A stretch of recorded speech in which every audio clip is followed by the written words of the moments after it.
Welcome back, Embers, or if you're new here, welcome to the Campfire Crew. My name is Stone, my pronouns are they, them, and as you can tell by the title of today's video, I'm going to show you guys my panning journal.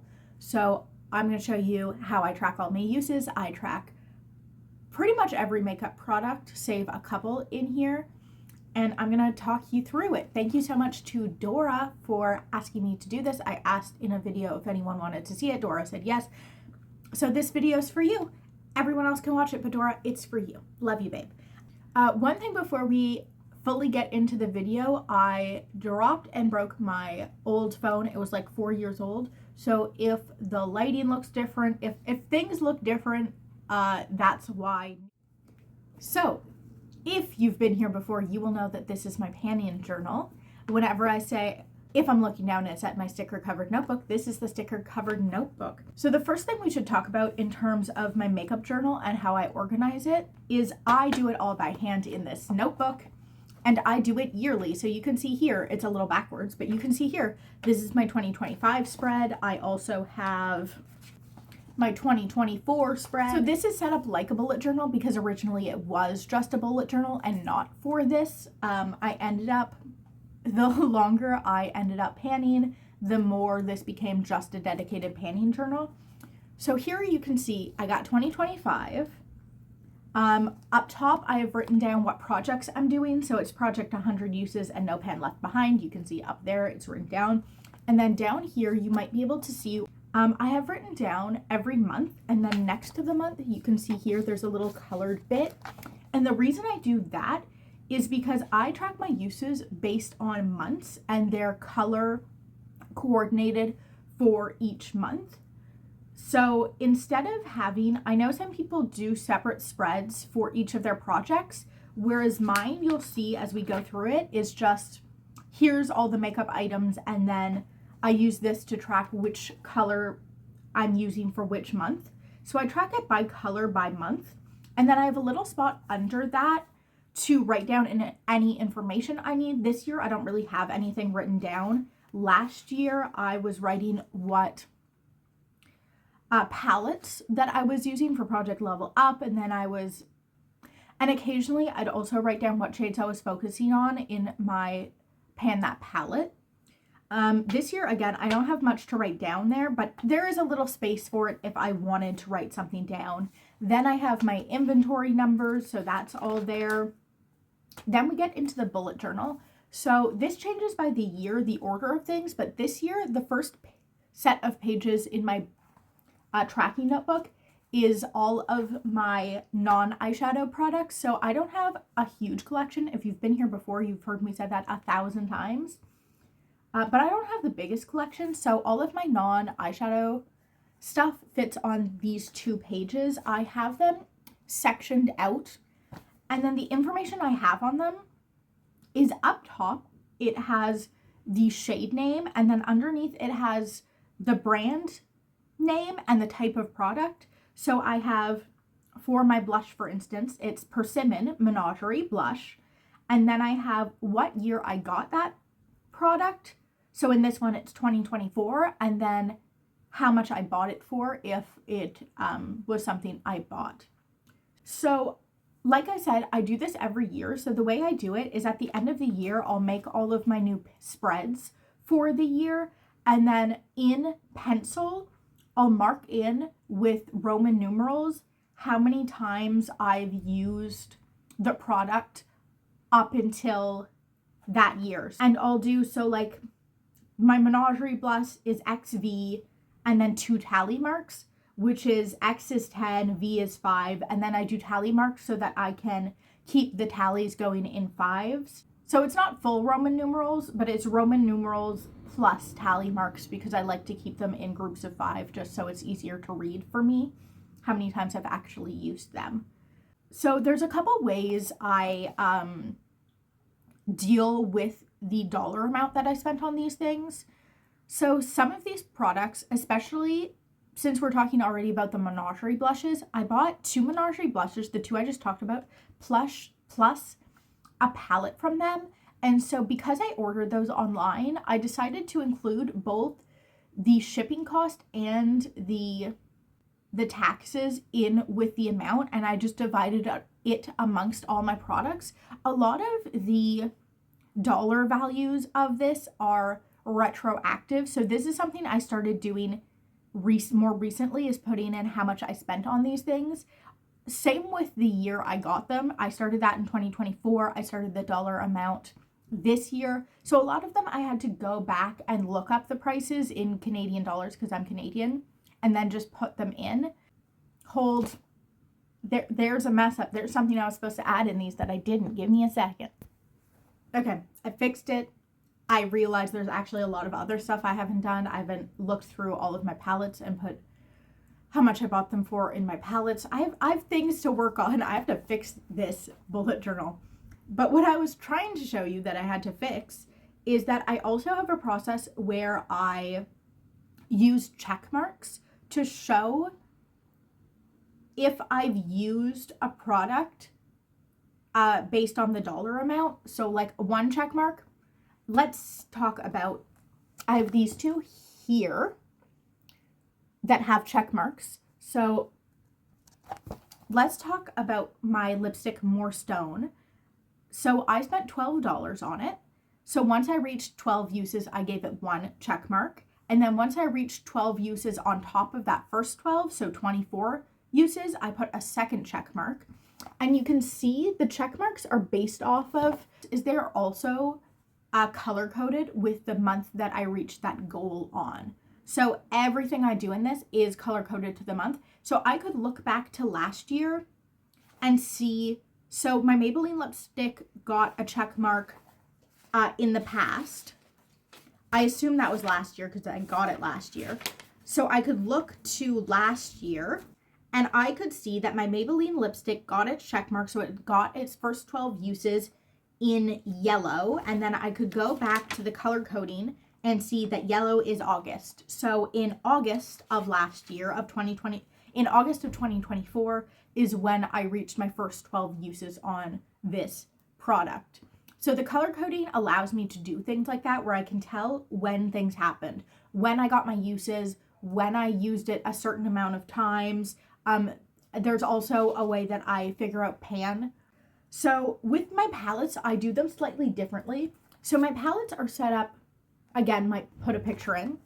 So my palettes are set up where it's name of the brand, name of the palette, and then in the top right corner, it's how much I spent on the palette. Most of these I need to go through and actually put in prices for. And then it's individual shade names on the top. And then it's my usage. And then at the bottom, I also have how many times I've used the palette. So I could see, I track in my palettes, both how many times I've used my individual eyeshadows. Again, this is all color coded. So I track individually how many times I've used each shade of eyeshadow and how many times I've used the palette as a whole, and palette usage is per day or per makeup application. I don't think I've ever, no, there's a couple times where I've washed off my makeup and done it again. That's very rare for me, but if I fully wash off my makeup and do it again, that would count as a second application. But if I'm just reapplying the same makeup look, like I put on new lipstick and lip gloss and I didn't recount it. So that's how I count things. And then we get into, so you can see it, you'll see it a bit in my Davina singles, but I'm actually going to go back to last year when I did my Pan That palette, because you'll see it really well when we go back to that palette. So this is my spread for last year for my Pan That palette, and you might be able to see in the top right corner next to the shade names there's all these like little dashes in different colors, and that's how I show pan, is by the dashes, and those are also color coordinated. So Lagoon, for instance, has a blue dash next to it, which I assume is January because I'm pretty sure I always do blue as January.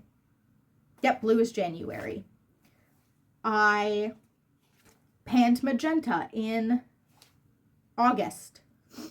I panned Twilight the year before that.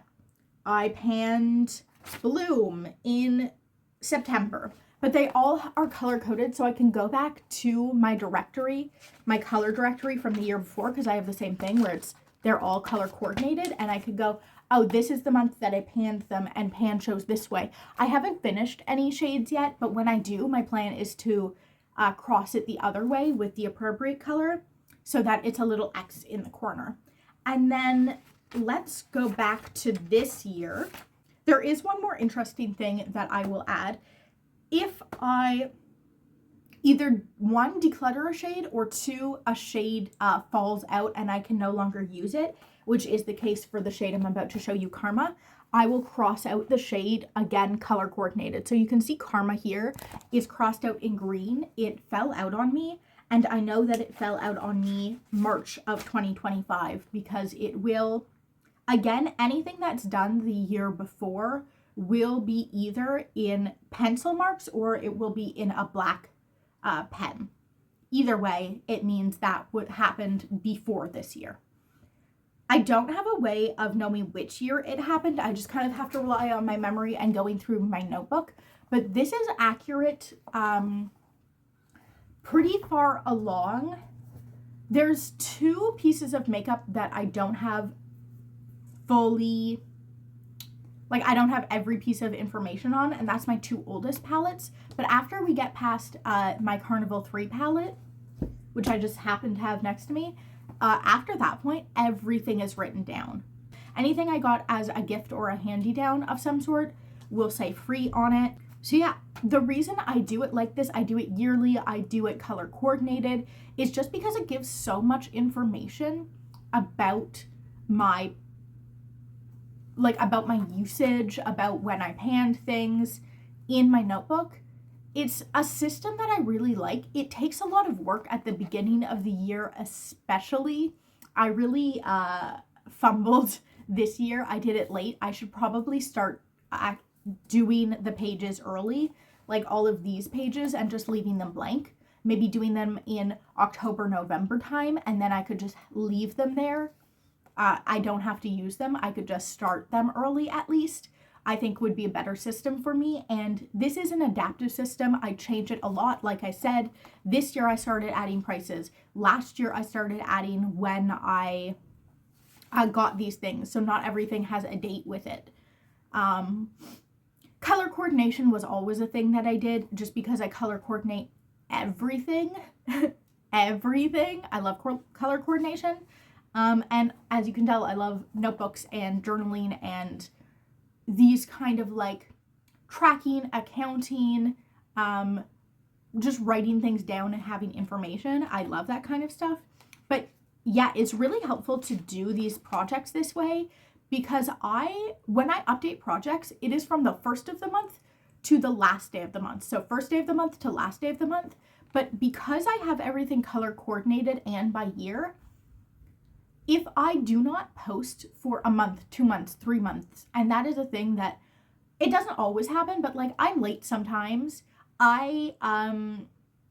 If you've been here before, you know that I have some mental health issues, the typical anxiety, depression that a lot of people have, but I also have a personality disorder. I have BPD. I'm also poor. So like things happen, stuff gets in the way. I work a physical job. I work in restaurants. I'm carrying a lot of things around. Sometimes I'm just tired and irritable. Sometimes I need to work more than others. Sometimes I'm just cranky or depressed. So having this system where every year has its own page and every month is color coordinated means that if I didn't put up a video, even if I didn't put up a video for 3 years, as long as it is written down in this notebook, as long as I keep this notebook up, I could come back 3 years from now and still do my projects month by month. I could tell you, like last year, when I panned things, when I decluttered things, when I used things, how much I used everything. Because I have it written down like this too, even products I don't know when I got them, I suppose I could just, and I might do this after this, I could just go through my previous years and see what's the first year that it appeared. And that's how I would know when I got it. You know, I love a good, how much do I spend per use? Cost per use, I can do, because I can tell you how many times I've used things. I could tell you cost per use per shade. I could tell you cost per use per palette. If I want to do, because I post on YouTube, if I wanted to do a video where I compare my uses from last year to this year per month, I could do that because it's all written down. How much I panned last year versus this year, I could do that. It's all written down.